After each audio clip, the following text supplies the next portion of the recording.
My name is Claire, and for as long as I can remember, I was nothing more than an afterthought in my own family. My parents adored my brother Nathan. He was the golden child, the one who could do no wrong. If he wanted something, he got it instantly. The latest gadgets, expensive clothes, a brand new car on his 16th birthday, while I got nothing but hand-me-downs and a never-ending list of household chores. I was 10 when I first started noticing the difference. One Christmas, Nathan unwrapped a brand new gaming console, while I received a secondhand sweater, still carrying the faint scent of mothballs. "It is practical," my mother had said with a dismissive wave, not even looking at me as I tried to hide my disappointment. Over time, the favoritism grew stronger. Nathan was treated like royalty, and I was treated like a maid. If the house was messy, it was my fault. If dinner was late, I was scolded. And if Nathan ever made a mistake, I was somehow the one to blame. I spent years hoping things would change, but they never did, until one day I decided I had had enough. And that was the moment everything started to change. As I grew older, the imbalance in my family became painfully obvious. Nathan never had to lift a finger, while I was expected to handle everything, from setting the table to cleaning up after his messes. My mother's favorite line was, "Claire, be a good sister. Help Nathan." At first, I obeyed. Maybe if I proved my worth, they would see me differently. Maybe they would love me the way they loved Nathan. But no matter what I did, it was never enough. By the time I was 14, it became clear that Nathan was being groomed for success, while I was being conditioned for servitude. My parents enrolled him in the best private school in town, boasting about his potential. When I asked if I could attend, my mother laughed and said, "We cannot afford to waste money like that, Claire. Public school is just fine for you." Nathan got a tutor to help him with his studies. I got a lecture about how I should stop being lazy and do my own homework without expecting extra help. When Nathan wanted to play football, my father bought him the best gear. When I asked to take an art class, they told me I was being selfish for expecting them to spend money on something so useless. The favoritism was relentless. Every birthday, Nathan had lavish parties with dozens of guests, while mine were barely acknowledged. One year, my parents even forgot my birthday entirely. The next day, when I brought it up, my mother waved her hand dismissively and said, "Well, you are not a child anymore. Birthdays are not important." But for Nathan, birthdays were grand affairs, filled with gifts and admiration. What made it worse was Nathan himself. He reveled in the attention, never once standing up for me or acknowledging the unfairness. Instead, he rubbed it in my face. "I mean, it is not my fault they like me more," he once said with a smirk when I confronted him. "Maybe you should try being less of a disappointment." At 16, I got my first part-time job at a local cafe. I was excited to have my own money, thinking it would give me some form of independence. But when my first paycheck arrived, my parents took it from me. "You should contribute to the family," my father said. "Nathan has football expenses, and we need to support his dreams." It was a punch to the gut. My hard-earned money was not mine. It was for Nathan. And no one cared how I felt about it. The final straw came when Nathan turned 18. My parents gifted him a brand new car, something he had been demanding for months. When I turned 18, a year later, I did not even get a card. I finally gathered the courage to ask my mother why they never treated me the same way. She sighed as if she was exhausted by my very existence and said, "Because, Claire, you are different. Nathan is special. He has potential. You should just accept your role in the family and stop causing trouble." That was the moment something inside me snapped. I had spent my entire life trying to earn their love, only to realize that it was never about me. It was always about Nathan, and if they wanted to treat me like I was invisible, then I would show them exactly how wrong they were. It was time for a change. It was time for revenge. For years, I swallowed my pain, convincing myself that one day things would change. That maybe, just maybe, my parents would realize how unfair they had been. But I was wrong, and the moment that shattered everything came sooner than I expected. It was the summer before I left for college. I had worked tirelessly, saving every cent from my part-time job to pay for my tuition. Since my parents made it clear that they would not support my education like they did for Nathan, I knew I had to rely on myself. One evening, I came home from work exhausted but satisfied. My savings had finally reached the amount I needed to cover my first semester. I had done it on my own. For the first time, I felt like I had control over my life. But that night, my world came crashing down. I was in my room when I overheard my parents talking in the living room. Their voices were low, but something about their tone made me uneasy. My name came up. My savings came up. "I do not see the problem," my father said. "Nathan needs that money for his football training. Claire will manage somehow." My stomach dropped. My mother agreed. "She does not really need it the way he does. She is just going to some average school anyway. Nathan has a real future ahead of him." I stood frozen, gripping the door frame so tightly my knuckles turned white. They were going to take everything, everything I had worked for. My breathing became shallow as the realization hit me like a ton of bricks. It was not just favoritism anymore. It was theft. It was betrayal on the deepest level. I rushed to my closet, pulled out the shoebox where I kept my cash, and flipped but opened them a lid. My heart stopped. It was empty. A sharp gasp escaped my lips. My body trembled as rage and devastation coursed through me. They had already taken it. I stormed downstairs, my hands shaking. My parents were sitting comfortably in the living room, sipping tea, as if they had not just destroyed my future. "Where is my money?" My voice came out sharper than I expected, but I did not care. They exchanged a glance as if they had been expecting this confrontation. "Oh, Claire, do not be dramatic," my mother sighed.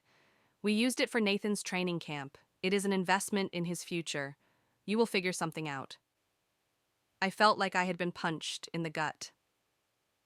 That was my money. I worked for that. How could you? "Lower your voice," my father warned, his expression unreadable. "This is for the family.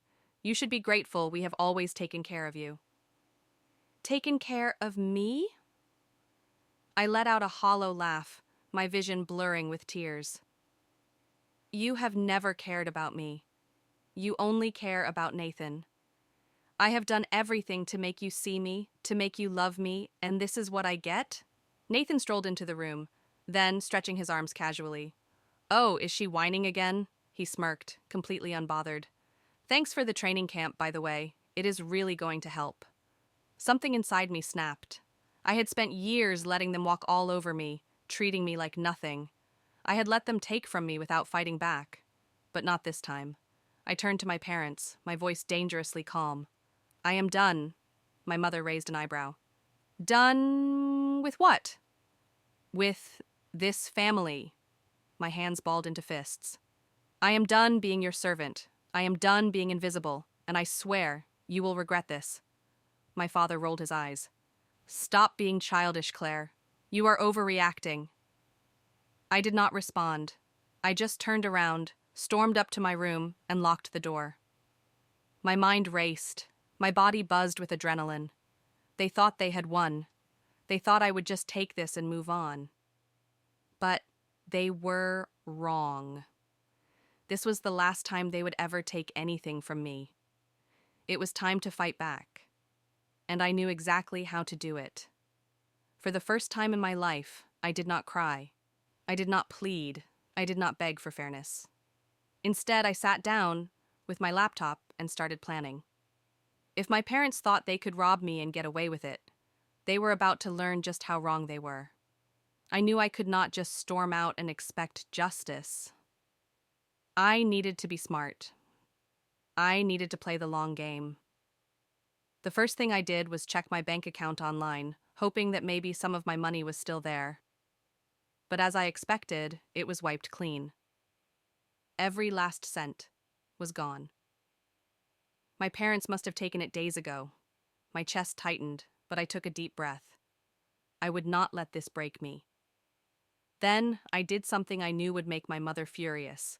I contacted my aunt, my dad's sister, someone my mother had spent years pushing away from me. Aunt Linda had always been kind, but my mother never let me get too close, saying she was a bad influence. But now, I needed her. When she answered my call, I told her everything. The years of neglect, the stolen money, the way my parents had used me for years. There was a long pause before she finally said, "Claire, pack your bags. Come stay with me." That was step one. I had a safe place to go. Step two was ensuring that my parents could never take anything from me again. I went to the bank the next morning and opened a new account, one that only I had access to. Then I applied for a credit freeze to make sure no one could open accounts in my name. If my parents had stolen from me once, they could try again. Step three was getting back what was mine. I knew Nathan's football training was expensive. The money they stole from me was going directly into paying for his future. But what they did not realize was that I had something just as valuable: proof. For months, I had been keeping screenshots of messages and overhearing conversations about how they used my money. I had records of my deposits and withdrawals. I even had a copy of my father's original will, the one that my mother conveniently forgot to mention, which left a savings account in my name that was supposed to be untouched until I turned 21. That money, my mother had drained it before I even turned 18. I gathered everything and went to a lawyer. "This is theft," the lawyer said after reviewing my documents. "And you have a case. Your parents had no legal right to take this money. If you want, we can take action." A thrill of satisfaction ran through me. I want to take action. The next few weeks were a whirlwind.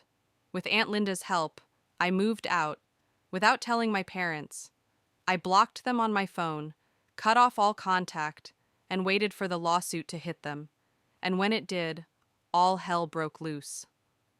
One evening, as I sat on Aunt Linda's couch eating dinner, my phone rang. It was an unknown number, but I knew exactly who it was. I answered. "Claire, what have you done?" My mother's voice screeched through the phone. "You are suing us? Over some money? After everything we have done for you, Tree?" I let out a humorless laugh. "Yes, I am suing you, because that money was mine, and I am done letting you take from me." My father's voice cut in, angrier than I had ever heard. "Do you have any idea what you are doing? You are ruining this family. We raised you, and this is how you repay us?" I took a deep breath and replied calmly, "You did not raise me. You used me, and now you are facing the consequences." Before they could yell more, I hung up. The lawsuit moved forward quickly. My parents tried to play the victim, but the evidence was clear. The judge ruled in my favor. They were ordered to return every dollar they had taken from me, plus damages for illegally accessing my trust fund. Nathan lost his training spot. Without the stolen money, my parents could not afford his high-end sports academy. The golden child's future crumbled overnight. And as for me, I walked out of the courtroom victorious. For the first time in my life, I was not the family's invisible servant. I was the one in control. And I was just getting started. The courtroom was filled with a tense silence as the judge prepared to deliver the final verdict. I sat at my lawyer's side, my hands clasped tightly in my lap, but I refused to let my nerves show. Across the room, my parents and Nathan sat stiffly, their expressions a mixture of anger and disbelief. They had spent years believing they could do whatever they wanted take whatever they pleased, without consequences. But today, that was about to change. The judge cleared his throat. Based on the overwhelming evidence provided by the plaintiff, the court finds that the defendants did, in fact, illegally access and misuse funds that were solely intended for the plaintiff. As such, they are ordered to return the full amount of $30,000 to Miss Claire Reynolds, along with an additional $10,000 in damages for emotional distress and financial hardship. Failure to comply within 60 days will result in further legal action. This court is adjourned. I let out a slow breath as the sound of the gavel echoed through the courtroom. It was over. I had won. My mother turned to me immediately, her face flushed with rage. "Claire, how could you do this to us? We are your family." I met her gaze with a cold stare. Family does not steal from each other. Family does not use one child as a servant while spoiling the other. Family does not leave their daughter with nothing while funding their son's dream at her expense. You lost the right to call me family the moment you took my future away. Nathan scoffed, crossing his arms. You just ruined my chances at going pro. I hope you are happy. I am, I replied simply. And for the record, I did not ruin your chances.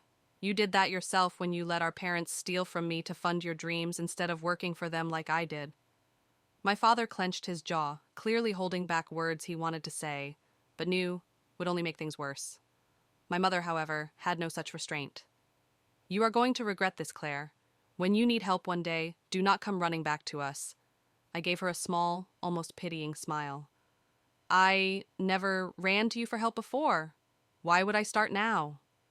With that, I turned on my heel and walked out of the courtroom, feeling lighter than I ever had before. The fallout was immediate.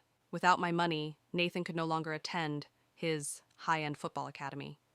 His future, as the family's golden child, was crumbling fast. He tried to find sponsors, but the moment word got out about the lawsuit and my parents' actions, no one wanted to be associated with him. My parents, on the other hand, were drowning in debt. They had counted on Nathan making it big so he could take care of them, but with his future uncertain, they were stuck paying back what they had stolen from me. I heard from a relative that they had to take out a second mortgage on their house just to comply with the court order. As for me, I moved into my own apartment, funded by the money they were forced to return. I had secured my future, and, for the first time in my life, I felt free. A few weeks later, I received a call from my mother. I hesitated before answering, but finally picked up. "Claire, we need your help," she said, her voice softer than I had ever heard it. "Your father is struggling, and Nathan is lost without his training. We are barely managing. Can you—" I cut her off. "No, Mom. You made your choices. You always chose Nathan over me, and now you are facing the consequences. I will not bail you out." She sniffled. "But we are your family." "You said that before," I reminded her, "and my answer is still the same. Goodbye." I hung up, feeling nothing but relief. Justice had been served, and I had finally reclaimed my life. The silence in my new apartment was the most peaceful sound I had ever known. No constant demands, no insults disguised as advice. No Nathan getting everything while I got nothing. For the first time in my life, I was in control. I had won. The money my parents were forced to return helped me move into a small but beautiful apartment in the city. It was mine, fully paid for, without a single trace of my family's interference. Every morning, I woke up without the weight of their expectations crushing me. Every night, I slept without wondering what new injustice I would have to endure the next day. I had built a life on my own terms. I had secured a promotion at work, where I was finally being recognized for my talent and effort, instead of being told to sacrifice for the family. I made friends who valued me, people who saw my worth without me having to prove it. I spent weekends doing what I loved, painting, hiking, reading, all things I never had time for when I was too busy being my family's servant. But my story was not just about my success, it was also about their downfall. Nathan struggled. Without the stolen money funding his career, his once bright future dimmed. His football dreams faded when he had to transfer to a regular school, one that did not bend over backward for him. He went from being the golden child to just another student, and he did not handle it well. Last I heard, he had started blaming my parents for not doing enough to keep him on track. My parents? Their financial situation was crumbling. The court order forced them to repay every cent they had taken, and since Nathan was no longer on the path to professional football, there was no guaranteed future income for them to rely on. They had to downgrade their lifestyle, selling off things they once flaunted. Their once pristine reputation in the community took a hit when people found out what they had done. No one wanted to associate with parents who had stolen from their own daughter. The house, that had once been a symbol of their control over me, now felt like a prison for them. Every time they looked at its walls, they were reminded that they had gambled everything on Nathan and lost. And then came the final twist. One afternoon, months after I had cut them off completely, my phone rang. I stared at the screen, my mother's name flashing across it. For a moment, I considered ignoring it, but curiosity won. I answered Kay. Claire is I... It is your mother. She started, her voice hesitant. I know who you are, I replied, keeping my tone indifferent. There was a long pause. Then she sighed. We need help. Your father is struggling, and we are drowning in bills. Nathan is not doing well, and we are trying to keep everything together, but... I cut her off. Let me guess. You need money. She was silent for a moment, then said, Just a little help. We are still your family. Family? I let out a bitter laugh. You only remember that word when you need something. Where was family when you took everything from me? When you treated me like a servant? When you stole my future and handed it to Nathan? It was different then, she tried, but I was done listening. No, it was not. You made your choices, and now you are living with them. I am finally free, and I will not let you drag me back into your mess. She exhaled sharply. So, that is it? You are abandoning us? I am doing exactly what you taught me to do, I said. Taking care of myself. Goodbye, Mom. I hung up. And just like that, the last thread tying me to them was gone. Standing by my window, looking at the city below, I smiled.